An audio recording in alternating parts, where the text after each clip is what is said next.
When I had a newborn, I wasn't training for a marathon. 23-year-old Kate did that, and a marathon was great in that season of life because my capacity was greater, my energy was higher, right? I had the time to dedicate to a long run on a Saturday, whereas right now, that's not realistic for the season I'm in. And so when I think of a goal with soul as compared to maybe a SMART goal, I think about these things that are aspirational, attainable, meaningful, and seasonally appropriate. Welcome to Salad with a Side of Fries. I'm your host, Jenn Trepeck, talking wellness and weight loss for real life. We're here to clear up the myths, misinformation, bad science, and marketing to teach you how to eat and how to cheat. Are you ready? I'm having salad with a side of fries. Hey friend, welcome back to Salad with a Side of Fries. I'm Jenn Trepeck, your host and health coach, here with you every week for wellness without the weirdness. So I have learned over the years that timing is perfect and everything happens exactly on time. Today's episode is another one that is perfectly timed. So it was just Labor Day. It's back to school season. We often have new schedules in this season, or we're looking to refocus. And I have the most wonderful guest to help guide us today. So let me introduce you. Now, I will say, some of you may recognize her from the Goals with Soul Summit I was a part of in July. She's the brains and master facilitator behind the summit. She's also the host of the Live by Design podcast and founder of the empowerment coaching program, the Live by Design Collective. She helps women who feel stuck and overwhelmed and want to move through life with confidence and clarity, set and actually achieve their personal goals with soul via mindset shifts, personal growth practices, healthy habits, and guilt-free self-care. As a behavior change specialist, empowerment coach, top 2% globally ranked podcaster, and virtual summit host, she's perfectly poised to support all of us in living by design and not by default with her signature method, the Live by Design Blueprint. Joining us from Gettysburg, PA, where she lives with her husband, who's also her college sweetheart, by the way, her 2 little boys, and her mischievous dogs. She wants you to know that you are the architect of your extraordinary life. Without further ado, I give you Kate House. Oh, Jen, I'm so grateful to be here with you. It's always such a joy when you and I get to sit down and press record together. I know. Now we've done this so many times. I am so excited to officially welcome you to Salad with a Side of Fries. And it does feel like we're old friends now. I know. It's just the best. I was so looking forward to this conversation all day and just so grateful to be here with you and with your community. So thank you, sweet friend. Oh, thank you. And likewise, by the way, to catch everybody, so Goals with Soul Summit, we're going to plug that again, right? So if you missed it in July, reach out to Kate. You can still get in on that. We'll open that up to you guys. And then Kate's podcast, Live by Design, June 2024, we talked all about willpower. So when you finish listening to this, go click over there and listen there. That was such a powerful conversation. You shared all about willpower guzzlers. Like, what are the things that hurt our willpower and what are the things that help it? And I walked away from that conversation with like a whole page of notes. I was like, I'm implementing this in my own life today. Oh my God, I love that so much. And that's how we feel every time we talk. So friends, grab your pens, paper, right? We're going to take some notes today. Though really quick, I want to start with your story, but we have one more housekeeping item before we get to your story. We have to tell our members what they're getting. Yes. So members, your recipe this week is for grilled steak with green beans, tomatoes, and chimichurri sauce. I know, I saw your face, Kate. You're like, ooh. I know. I'm like, can we have dinner next? Yeah, for sure. Because, by the way, this recipe, perfect for a weeknight meal for the whole family. It's surprisingly easy and literally 30 minutes start to finish. Amazing. That is the best. That's like the dream, right? 30 minutes start to finish and everybody can eat it. Exactly. Ticks all the boxes. And then, because it's the last month of the quarter, it's time for your live quarterly Q&A. Now, given the response that we had from Salad with a Side of Fries Live, and people loved the community and coming together, we're going to do this as a group on Zoom. So I'm giving you 2 dates to help everybody's schedules accommodate this. So your email on Friday for our members will have both dates for the live Q&A. It's like a 2-for-1 this month. So if you want this recipe or the live Q&A, be sure you're a member. Go to glow.fm/salad with a side of fries for $10 a month. You get weekly recipes, a monthly article or tool, extra discounts from me, our partners, and guests, plus access to live Q&A sessions. It's a total deal. I say it all the time. It's a steal when you take advantage of the full offerings because you're going to save far more than that $10 cost. It's seriously a no-brainer way to show yourself that your health is a priority. Plus, being a member supports this podcast and this community so we can continue to do this with you every week. So remember, you're going to glow.fm/salad with a side of fries, or just click the link in the episode notes because that's a lot easier. Once you're there, you click the little I agree button and then support now, enter your email and payment info, click subscribe, and you're all set. You're going to get this week's recipe for the grilled steak with green beans, tomatoes, and chimichurri sauce, and access to the quarterly live Q&A for members only. As I mentioned, you're going to have 2 dates, so it's really like a 2-for-1 if you can accommodate the schedule. Oh my gosh, count me in. I'm here for this. Love it. Okay, so Kate, spotlight on you. Everything you do now comes from your own quarter life crisis, right? Will you share your story? Absolutely, Jen. Yeah, I like to say I'm very punctual. And right at 25, I had a quarter life crisis. So if we rewind, prior to being 25, I was very much the typical oldest child. I'm the oldest of 4. I was a straight A student, graduated Phi Beta Kappa. I ticked all the boxes, right? I was a perfectionist. I was a people pleaser. I got the job I was supposed to have after school. And everything looked great from the outside. And I woke up finding that I just felt really unfulfilled. I realized that while I had done all the things that were expected of me, those expectations came from a great place. They were not ill-intentioned, but they didn't nurture me. And so I woke up at 25 in a job that just wasn't fulfilling for me. I felt like I was a flower that was just like wilting every day. And I loved my colleagues. It wasn't the people. It wasn't even the job itself. It just wasn't right for me. And I remember just feeling very stressed. And I have this very vivid memory of sitting on the edge of my couch when we lived in Illinois back in Chicagoland. And I was just crying. And my husband, bless his heart, was like rubbing my back. And I will never forget. He told me, I just wish I could make it better. Yeah. And for me, right? And we don't all get a light bulb moment. We see that in the movies, that doesn't normally happen, but I actually did have a light bulb moment because that was the moment I realized oh my gosh, I am the only person who can change this for myself. Dennis can't do it for me. My boss can't do it for me. I have to take ownership of my life. And I have to decide to pour myself into the things that feel fulfilling, that feel like I'm living by design. Because up until that point, I was kind of living by default, right? I was doing what was expected. I was doing it well. And I still was wanting, right? I just felt so listless, right? And so I had this quarter life crisis. And in that season, I realized that 2 things. I realized that nothing changes if nothing changes. And I kept showing up and doing things the exact same day after day. And I wasn't feeling any better. And I was like, okay, well, nothing changes if nothing changes. And then also what I'm not changing, I'm choosing. Because I realized I get a choice in this. I can choose to pursue a different path for myself. And my hope is that in doing the work that I do now, 10 years after said quarter life crisis, my hope is that I can help others course correct before you get to the point that I was at, where I just changed so much about my life. I stopped my career in international education and I became a yoga teacher and a meditation enthusiast and then a health coach and then a podcaster. And, it's continued to grow and evolve from there. But I had to change things drastically to get out of the funk that I was in. And so it's always my hope to help others choose to live by design and not by default, and hopefully course correct a little earlier so you don't have to change so many things at once and really set these goals that light us up, these goals with soul, but get to enjoy the journey along the way too. So that was me 10 years ago.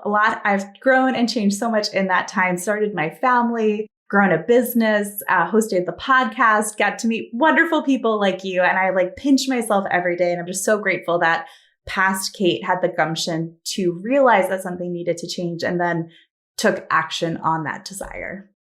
Yeah, there's so many things that I want to like grab onto that you said. I mean, I think a lot of us have heard it before, but it bears pausing to repeat again of if nothing changes, nothing changes.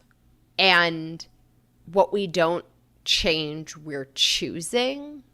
And I think sometimes that's like a hard pill to swallow. So I want to just like pause on that for a second, you know? Yes, it can be really hard because sometimes the situation we find ourselves in, it might not be something like, what if you're caring for an ailing parent, right? Or you're in a season where you have a newborn maybe and you feel totally overwhelmed, right? These are seasons and they're really hard and they're really challenging, but we love these people. We want to pour ourselves into these people. And so sometimes we have to give ourselves a lot of grace and be like, you know, it's okay that you're where you are right now. Like maybe you're showing up in a way that you need to for somebody that you love and you care for. But what if we can layer some things into life for yourself? You know, we could be our own harshest critic. And so it's like, okay, let's just sit with that. Like what I'm not changing, I'm choosing, and ask ourselves like, well, would I continue to choose this for myself? And my friend Emily Russell, who you met during the summit, has this great line. She says, wouldn't it be cool if? And that's kind of a place where we can start when we find ourselves in that place where we're like, oh, this does not feel great. And instead of being hard on ourselves and critical of ourselves, like, let's just be factual. We are where we are. That's okay. And then wouldn't it be cool if? And then like, what could that look like? You know, sometimes that can give us that starting point of like, how do I start to feel that hope or that joy for life again? I love that. Wouldn't it be cool if? So I also want to dig deeper in, and maybe we use, you know, wouldn't it be cool if, the idea of default versus design. I think of it like old stuff, habits, routines, like you were saying, all the shoulds, right? Like what's always been versus intention and what could be. I'm curious to hear like how you define each one and how we can help sort of bridge that gap. Yes. Oh, I love this question, Jen. So I like to think of it in two ways. And it's evolved for me over the years, even as I've been in this world of personal growth, right? And I've learned and grown myself. But to me, default living is when you are just going through the motions.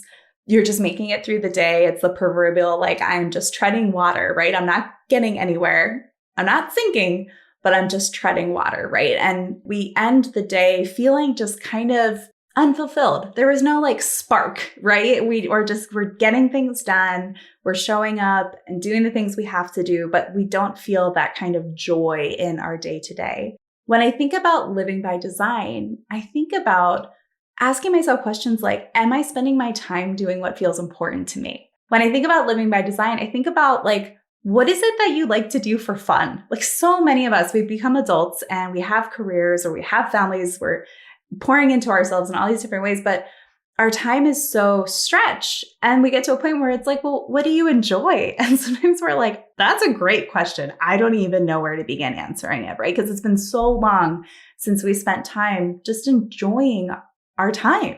And so to me, living by design means like having a hobby. Like I love to do watercolors. I love to garden. I'm not a great gardener, guys. Like I get so much joy out of it, but I am definitely learning summer after summer how to be a better gardener. To me, living by design means hitting pause on the busyness of life and taking time to really be present with the people that I love most. The cool thing to me about living by design is that it is unique for each and every one of us. So the things that light me up, you may hear gardening and you're like, oh gosh, no. But we get to decide what are the things that light us up. And living by design doesn't have to mean your whole career, right? It's not just career, it's your life. How are you spending your time?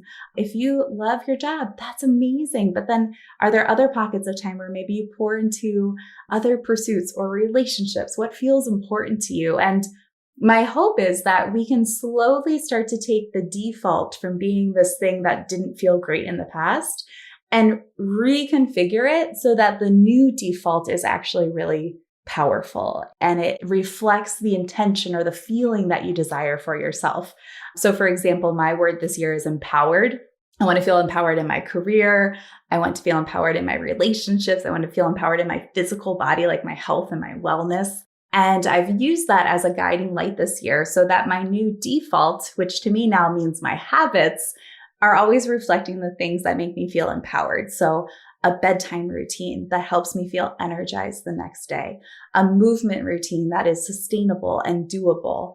It looks like having date nights with my husband and feeling really connected and empowered in that relationship. So for me, it's even less of one against the other, design and default. And it's like, okay, how can we take the old default, dismantle the things that we don't love about it, and rework them in such a way that in the future and every day moving forward, every day feels a little bit better and every day feels a little bit more intentional, a little more designed.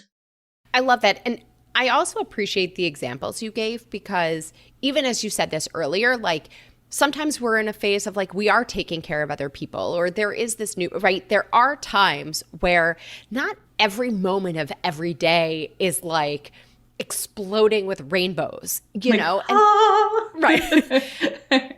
And I appreciate what you're saying, because that's okay too. So for all the people who are listening and going, I don't love my job, but it's the paycheck that I need, like that's still valid. And what I'm hearing from you is the design part then is about the other time. And even in that work, how can we find what fuels us in that? Because I think a lot of times in startup, now I'm just sort of like diarrhea of the mouth, but I think a lot of times people expect their job to fill every possible need. And the other thing I'm hearing you say is we can find pockets of time and other hobbies and these things to fill these needs that we feel like are missing. Yeah, I couldn't agree with that more. And I was that person, right? When I had that quarter life crisis, I thought that my career was supposed to be this thing that gave my whole life purpose. And it wasn't. And I felt wildly disappointed, right? And it, not to say that that job couldn't be that for somebody else, because Lord knows the people who filled in for me and stepped into that career love it. They're still there, right? And so that got to be it for them, but it wasn't it for me. But I like to think though that we can find, you know, even if it is the career that's paying the bills, right? And maybe our intention is like, I just need to feel stable right now. And having a job that pays the bills and makes that happen consistently, that is super valuable. And then, yeah, it's like, how do we find those other, you know, is it a relationship with a coworker, a friendship with a coworker that brings you a lot of joy, right? And you look forward to that in your day? Or is it as you're driving to work, you listen to this podcast and that brings you a bunch of joy, right? And so it's like, where are those other pockets in the day?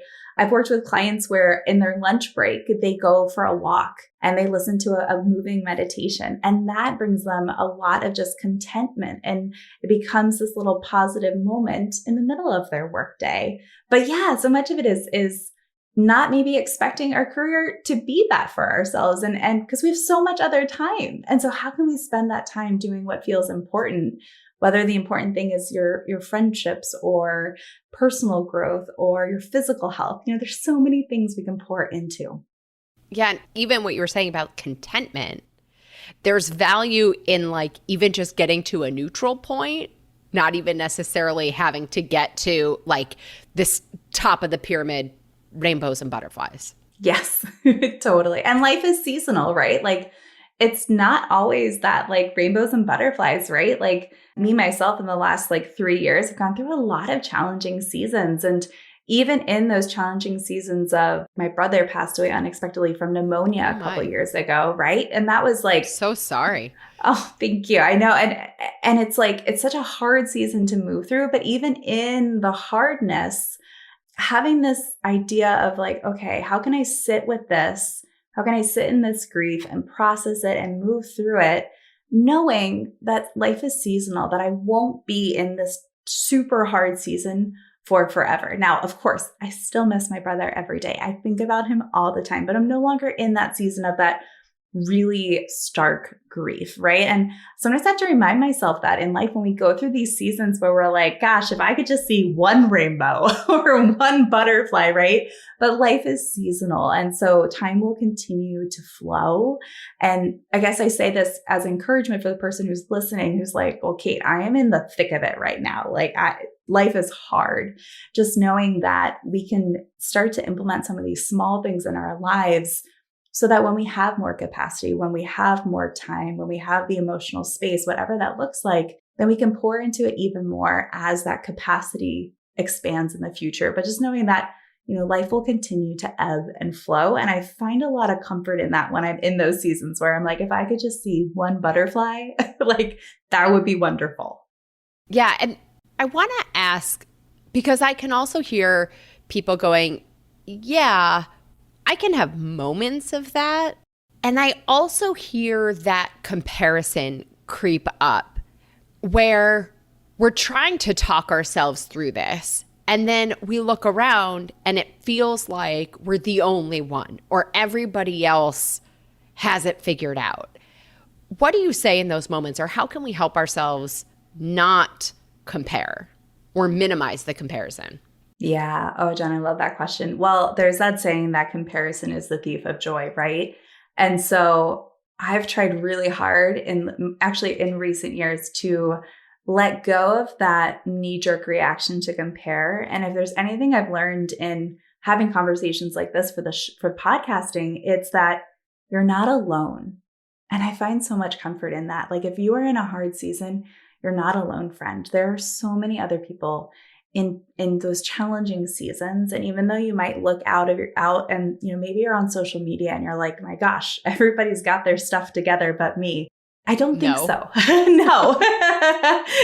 And so I actually find a lot of comfort in just knowing like, I'm not alone in this. I'm not the only person who struggles with X, Y, or Z, right? And just when I find myself slipping into that comparison place, I think to myself like, well, isn't that curious? Like my therapist taught me that years ago when I would fall into these like perfectionist tendencies even. Instead of judging myself like, oh, here we go again, Kate, or like, oh, look, that person has it all together, asking myself like, oh, isn't that curious? Like, I wonder why I'm having this response. And then sometimes it means like, okay, I'm going to mute this person on social media for a little while until I'm in a place where I can consume this content and feel good about it again, right? But I think there's something about knowing that you are not alone that's really powerful. And maybe that's just a matter of going out and seeking community with people who are in a similar season. But yeah, I would say like if you fall into that desire to compare, I think that's a totally normal thing, first of all. Like you're not alone in that. And just ask yourself, like, get curious about that. Like, what is that telling you? Is it like, oh, I feel insecure about my financial picture, and that's why I feel like I'm comparing myself to this person that's doing all these things that I wish I could do, right? And then getting curious and be like, okay, well then what can I do about that? What can I learn? How can I educate myself? Who can I call into my life to support me in this? That can be a really cool place to just get curious instead of leaning into comparison. So curiosity, I think it's a superpower and I think it's underutilized. I love it. And then I want to shift into also like how we can decide what it is that we want to tackle this fall, and then get into some of that action steps to make this happen and move into the design part. So we'll get into all of that after we highlight our partner for this episode. Friends, if you're a fan of Salad with a Side of Fries podcast and looking for how you can support us, we've got you covered with our awesome merchandise. So maybe these items are the perfect reminder for your commitment to yourself and your health. Super exciting. Our favorite pieces of Team Salad or Team Fries are all still available. I love the muscle tee so much. People ask me about it every time I wear it. We also have the muscle tee that says you can't outrun your fork. Our summer favorites are still available. The trucker hat is amazing. At our live show, I gave the trucker hat to somebody who asked a question as a gift, and he was so impressed with it. He's like, this is amazing. So shameless plug, try the trucker hat, the updated workout mat. You really owe it to yourself. Hop on the website, asaladwithasideoffries.com/merch. Check out everything that's there. You could do Team Salad, Team Fries, maybe something of both, right? It really is the perfect way to share your podcast pride. I highly recommend also the water bottle. The matte green color is stunning. It is so beautiful and such great quality. So you could take the piece of podcast with you wherever you go. Like I said, maybe this is your best anchor to remind yourself of your commitment to your health. So simply text the word fries, FRIES, to 844-947-4847 4846. You'll receive the link right to your phone. Check out all the Salad with a Side of Fries merch. Your purchase supports all the work we do here, supports the podcast, shows your podcast pride, and maybe it sparks a conversation for you to pay it forward and inspire someone else to reclaim control of their health too. So again, text the word fries, FRIES, to 844-947-4846. This is a toll-free number. Standard text and data rates may apply. All right, Kate. So we were just talking about sort of really essentially intention and taking ownership in our lives. Yes. First of all, go ahead. I need one of these trucker hats. Yeah, for sure. It's like the material is like so thick and whatever. It's amazing. I love me a good trucker hat, and I love using it to inspire yourself. So I am so here for this. But yes, intention. Let's do this. Right. So it's funny because in my world, I think SMART goals are not the best way to go in anything, especially in health. And then in the health space, I feel like a lot of people talk about it as your why, right? What's your approach to goals, or even thinking about how do we decide what it is that we want to focus on, especially now as we're heading into the fall? Yes. Well, I love this question because I like to think of the start of the fall, the start of the academic year. It's this, I love that excitement of the new year. It feels like a start of a new year before we even get to January, right? We've got the brisk air going around. We feel invigorated. How can we really lean into that? And I couldn't agree more. I think there's a time and a place for SMART goals. Absolutely. But as a woman who's navigating life and trying to do it with intention, but also a lot of grace and love for myself, I found that SMART goals weren't serving me well. I kept feeling like when I was setting SMART goals in the past, I had a really hard time meeting my time goals. And that's because, right now I'm in a season with a 5-year-old and a 6-year-old, and, they require a lot of time and energy. And I love that.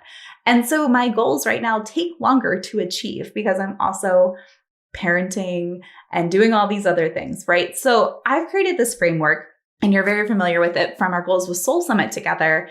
And I call it Goals with Soul because I think we need to get back to the inside. You guys can't see me, but my hand is on my heart. It's let's get connected back with who you are and what you love and what you desire. And sometimes we've been so busy in life and just getting through the day that we don't even remember what lights me up? What do I desire? So I think of these goals with soul as an opportunity to give ourselves some focus, give ourselves some clarity, and to move forward really confidently. So I always like to start with an intention. So before we even get to the 4 things that a goal with soul is, I always like to start with an intention. So like I said earlier, empowered is my intention for this year. An intention to me is, how do you want to feel? And I feel like that's one of the things SMART goals are missing. It's how do you want to feel as you move through your days? How do you want to feel when you reflect back on the past year? And you can set an intention for yourself any day. This could be a Wednesday in September. It doesn't have to be January 1st. But asking yourself, how do you want to feel? So for me, it's empowered. Some of my members in my group, in my community, they want clarity. Some of them want to feel present.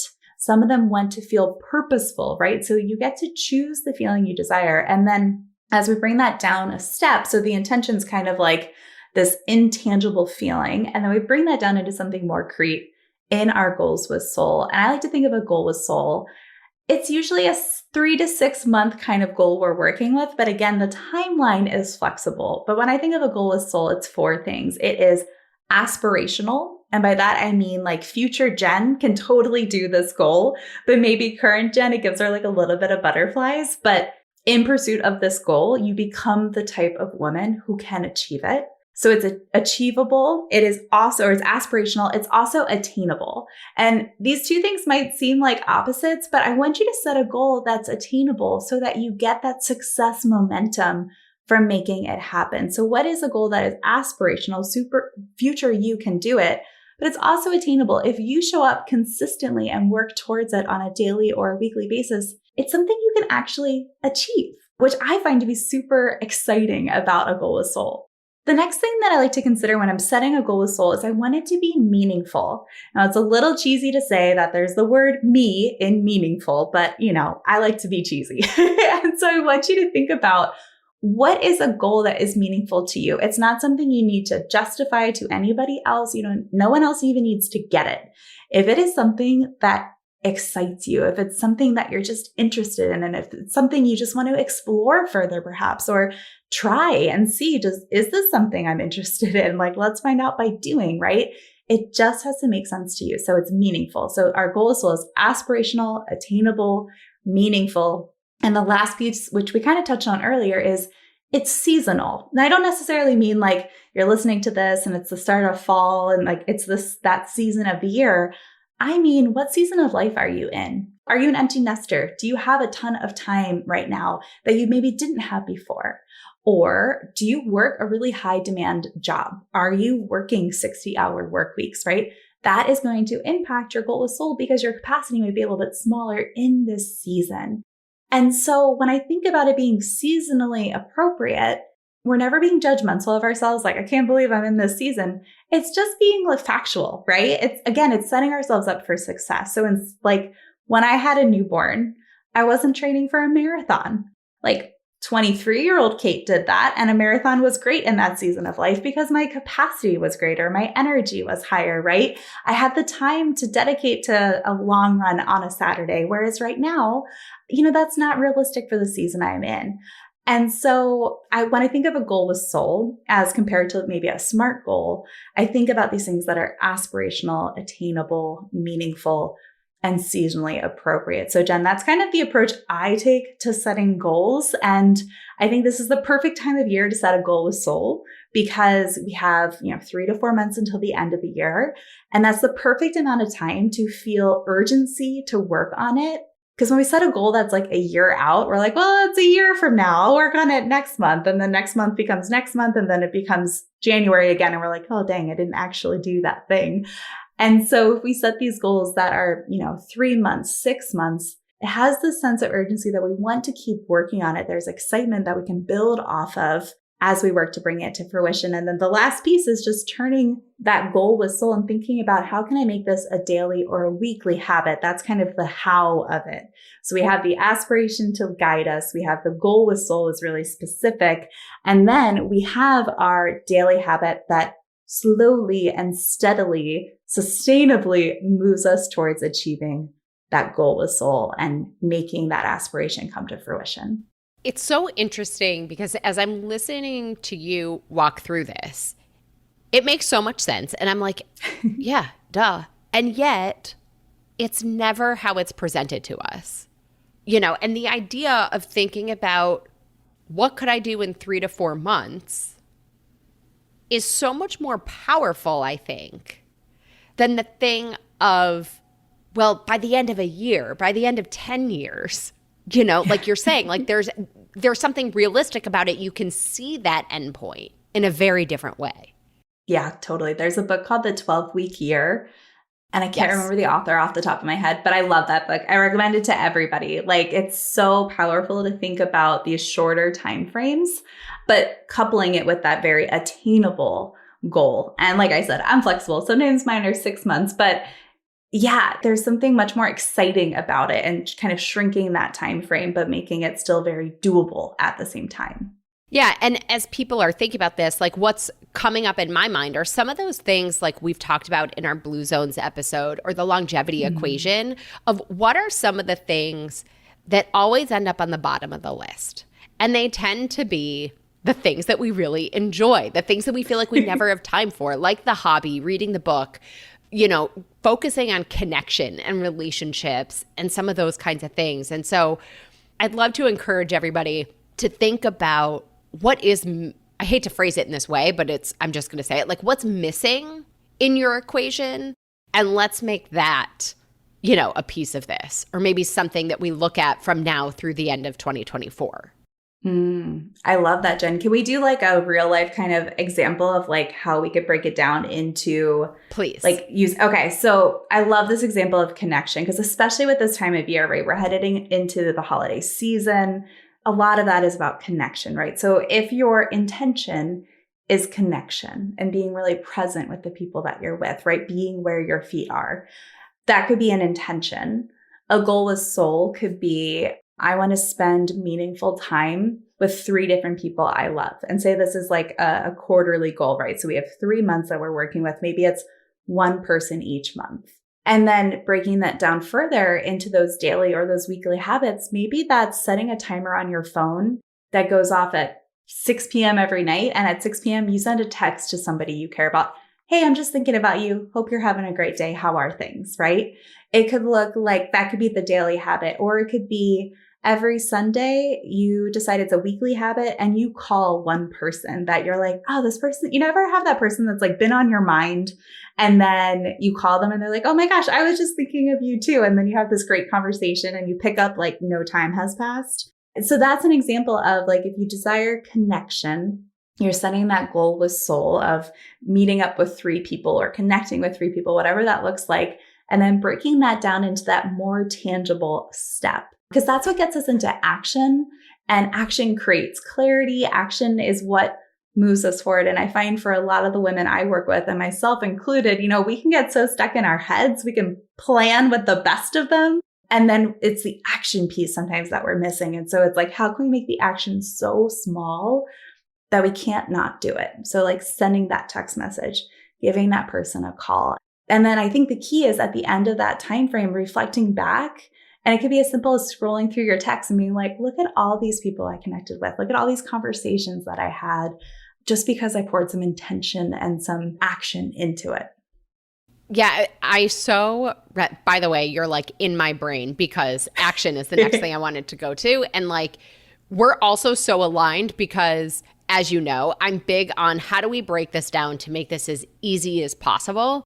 And so I love that you even talked about the alarm that goes off to remind you to send the text. Because I know for myself and so many of my clients, it ends up with like, well, okay, now I have to remember to do that. And it's like, what if you don't have to remember? Just set something up so that you are reminded. Yeah, it's so powerful because we try to keep so much in our brains. And you might do really well for 1 day, 2 days, 3 days, but then maybe the 4th day, you have like a crazy work day, or there's a family emergency, or, you have to rush your dog to the vet. Who knows what it is? But something happens and that brain space you were using to remember to do this thing gets taken up by something else. And then we miss a day. And then we're like, well, dang, I already failed. I'll do it again tomorrow. And then it compounds from there. So yeah, sometimes it's as easy as like, let's just set up a structure or a system that makes this so easy to do. Like phone alarms are like, oh my gosh, I have so many alarms and they're so helpful. And then you use the alarm until it becomes part of who you are. And then once it's a habit, something you do without having to consciously think about it, then maybe you don't need the alarm anymore. And it just becomes part of what you do. Like every night when you sit down to unwind, you send a text to somebody. But until you get to that point, like, smartphones, like they're so powerful. Yes. And I love what you're saying about like, because I think there's sometimes ego around the idea of like, well, I should be able to remember this. And we end up back where we started of like adding that old stuff to this new approach. Mm-hmm. Yeah, I totally agree. And there's nothing wrong with just like trying something different, right? Because sometimes it's just like, what is a new approach? And if you're here listening to this episode, I imagine you're somebody who loves to learn and tinker and try new things. And sometimes it's like, okay, let's look back at what I've tried in the past. And maybe this wasn't the perfect fit, or maybe my season of life has changed. And that actual reminder is exactly what I need, right? And I think that the intention behind it is what we should celebrate and be gentler and kinder to ourselves about like, well, I need this reminder, but like, that's okay. You got a lot of things going on in life. It's okay to need a reminder every once in a while. For sure. And I like to think, we're setting up the systems for the most hectic of days, not for the ideal day. Yes. And in the ideal day, we can ignore it and do it. And like, we've already done it by the time the alarm comes. But at least on our most hectic day, it's there. I want to ask you, speak to imperfect action, because as a fellow recovering perfectionist, let's touch on that to help everybody move through the action. I love, Jen, that you and I are both recovering perfectionists. And it's funny. So I think of perfectionism In the scope of my studies and the work that I do, I've learned a lot about this all or nothing thinking, right? So often we are raised to believe that things are black or they're white. They're one thing or they're another. And I've learned that a lot of things exist on a spectrum instead. So I teach a lot on like growth mindset, and the opposite of a growth mindset is a fixed mindset.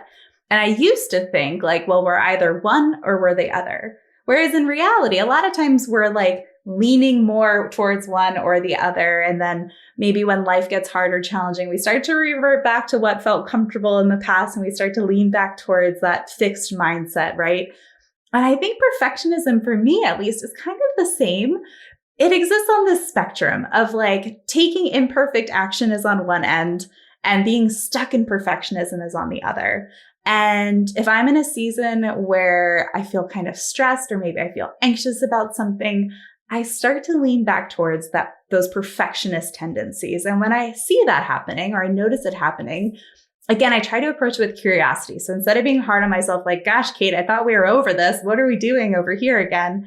I'm just like, I wasn't that curious. Like, I wonder what it was in my life right now that made that feel like the safer option, right? Do I have a fear of failure? Do I have a fear of success, right? Like, what are some of those things that might be playing into the perfectionism as like the side effect? And then I started to think about, well, what can I do to get into action? Ed Milet had this great quote on a podcast years ago. He said, imperfect action beats perfect inaction every time.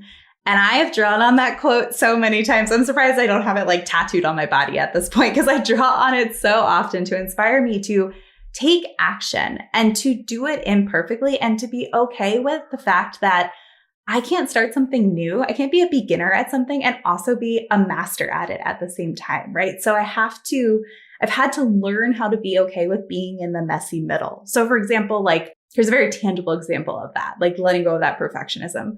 When I first started podcasting, little baby podcaster Kate 4 years ago was sitting in her basement with a crummy old laptop, with the laptop propped up on an empty diaper box, like sitting in the basement by myself, recording my first 3 episodes. And I was so nervous, friends. Like I'm sitting by myself. Like, I don't know why I was so nervous, but my voice was a little shaky. I couldn't stop sweating. But I felt like I wanted to start this podcast. And if I could just get the first couple episodes out, I could get the inertia and the momentum to keep going. And I just had to be okay with the fact that like, I've never done this before and I'm probably going to stink at it a little bit at first, but I'm going to learn along the way. And I just kept showing up and saying, I'm going to do 1 episode this week. I'm going to do 1 episode this week. And I just did that over and over and over.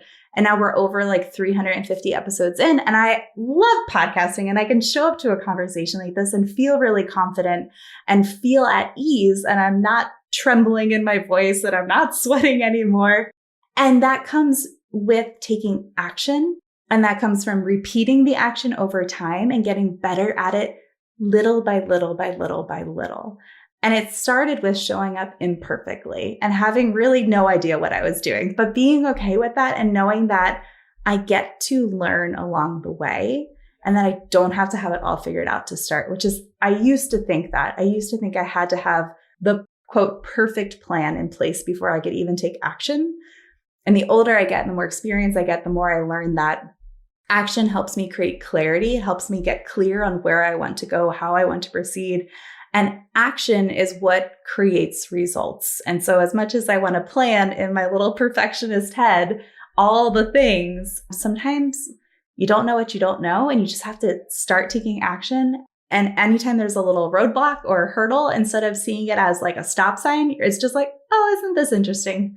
This is a detour. We're just going to figure it out and then keep going from there. And so, yeah, could talk about perfectionism all day. I feel like so many of us were raised in whatever way to be perfectionists, and kind of dismantling that for me has been a many-year process. I think it's something I'll probably always have come up from time to time. And I think for me, the biggest thing is just being kind to myself when I find those tendencies creeping in, and just being curious about it so I can get unstuck and then start moving again. I resonate so deeply with everything you're saying. And it's funny because I think for most of us, especially when we get to this place in our lives where we're adults, and I put that in air quotes because I don't feel like one, but Same. we get to this place, and it's been a long time since we haven't known how to do something. And so, like, even when I start working with clients, I will also say to them, like, think of this like a college course. You were not expected to pass the final the day you walked in. And so it's the same thing here. As we go through our time together, we might learn something in a couple weeks that we've been doing that we realize then isn't maybe our best choice, but that's okay. It's part of the process. And I think this is the same thing. Yeah, I couldn't agree more. I think a lot of times you have to do in order to have data, right? So my husband's a data analyst. Like, we're total nerds over here, but like, you don't have the data to analyze until you do something. And so sometimes it's figuring out what you do like. Sometimes it's figuring out like, this doesn't work for me and being like, and that's okay. But now I know that. Like for me, for example, like my movement practice has to happen in the first half of my day, because if it doesn't happen in the first half of my day, the day gets busy, it gets away from me, kids need snacks and driving all over the place, right? And then I get tired and it doesn't happen. And so for me, I'm like, okay, well, let's keep workshopping this habit, this routine, and I get to figure out, when does this work well for me? And for a while I tried moving in the afternoon. I was like, this just isn't happening. And so just being okay with like, okay, that was an experiment. This is data. And now I know what doesn't work, which is sometimes more helpful. 100%. All right, I want to get to our rapid fire off-topic questions. Wrapping this up, anything we missed, anything you want to add? Oh my gosh, just thank you for letting me be here. You have such a beautiful community. I love the entire just ethos behind Salad with a Side of Fries and the incredible work that you're doing. So just like a big thank you to you for letting me like share this time and this space with you. Well, the feeling is mutual. You are welcome here anytime. All right. Are you ready? Our rapid fire off topic questions. I'm ready. Let's do this. Okay. What's the best thing you've done for your health this week? What's the naughtiest thing you've done related to your health this week? Which also is not really naughty, but you know, balance. Yes, I love it. Okay. The best thing I did was my cold plunge. Love a cold plunge. So exhilarating. And my naughtiest thing was probably staying up really late, reading an amazing book, but staying up later than I wanted to sacrifice sleep to find out what happened. If you weren't an empowerment coach, what would you do? Ooh, I always, when I was a kid, people would ask, what do you want to be when you grow up? I always just wanted to be a student for the rest of my life. So I think I would just like find a way to just keep going to school. Your favorite book on any topic other than your area of expertise? Or you could give us a fiction book. Oh my gosh. Well, so many. I fell down the romantic fantasy rabbit hole really hard 2 years ago in an effort to learn how to relax and let go of productivity. So anything romantic fantasy, I love Sarah J. Maas, and I don't know, anything that's just fun and kind of magical, I'm here for. Awesome. All right. If you could cure one ailment, disease, or sickness, what would it be? So my brother was a type 1 diabetic, so I would love to see a cure for diabetes. If you were a superhero, what would be your superpower? I want to fly. I think that'd be so cool. What's your biggest pet peeve? Oh, people who chew with their mouth open and like spit when they talk and eat. I get it. All right, last one. In your opinion, what's the next frontier in wellness? I hope that it's giving ourselves permission to lean into wellness from a place of kindness and not a place of judgment on ourselves. At least that's my hope for myself, to always just be kind to myself and to not undervalue consistency and just showing up a little bit every day. Love it so much. Kate House, thank you for being here. Tell everybody how to connect with you, where to learn more. Thank you so much. So I'm not the first Kate House out there. So my website is misskatehouse.com. So MS House, just like a house.com. That's where everything is housed. And I would love to gift my Overcoming Overwhelm Masterclass to your listeners. So if you just use coupon code SALAD, you can get access to that for free. I'd love to just teach you a little bit about how to address overwhelm proactively and reactively and some of the things we can layer into our lives to support us in that. But yeah, Miss Kate House, you can come listen to Jenn's episode over on the Live by Design podcast. Yeah, and I'm over on social on Instagram at Miss Kate House. Amazing. I love it. We'll put all the links to everything in that coupon code in the episode notes for everybody too. Just thank you again for being here. Just so truly appreciate your time and your energy and your enthusiasm and all of your wisdom from your own growth to share with us. Oh, thank you so much, sweet friend. I love spending time with you. Anytime you're on my calendar, it is like the best day. So feeling is absolutely mutual. Same. So friends, also on Friday, your nutrition nugget is all about rice cakes. So I hear from people all the time, they love their rice cakes. And many believe them to be a health supporting choice. And then I hear people who also get on their high horse about their Trader Joe's rice cakes. So we're going to look into all of them in this week's bonus episode. So be sure wherever you're listening, click the plus sign or the follow button, and your app will alert you when the Nutrition Nugget bonus episode goes live on Friday morning. Well, as always, everybody, I'm your host, Jenn Trepeck. Connect with me on Instagram or all social media. I'm at Jenn Trepeck, JENNTREPECK. Website is asaladwithasideoffries.com. Pick your platform, send a message. I really want to hear from you. I'd love nothing more. Send your takeaways, your ideas, your questions. This is also the easiest way to learn more about working with me as your health coach. Kate House, thank you again for joining us. Oh, it's been such a pleasure. I could sit here and chat with you all day. It's seriously the highlight of my day. Thank you. Same. And friend, if you are not already, join our membership program by going to glow.fm/saladwithaside-of-fries. This shows your support for this podcast, this community, and most importantly, it supports your health. You'll get this week's recipe for the grilled steak with green beans, tomatoes, and chimichurri sauce, and access to the quarterly live Q&A for members only. As I mentioned, you're going to have 2 dates, so you can even come to both if your schedule allows. So until next week, remember, we can live our lives in 2 ways. By default, the old patterns and habits that got us to where we are now, or by design, with intention to get from where we are now to where we're going next. Well, friends, that's it for today's episode of Salad with a Side of Fries. Congratulations for making yourself and your health a priority. Thanks so much for joining us. Be sure to click subscribe or follow on your favorite podcast platform. Share us with a friend, and we'll be back next week. Always remember, you deserve it, and you are worth it. Happy healthy.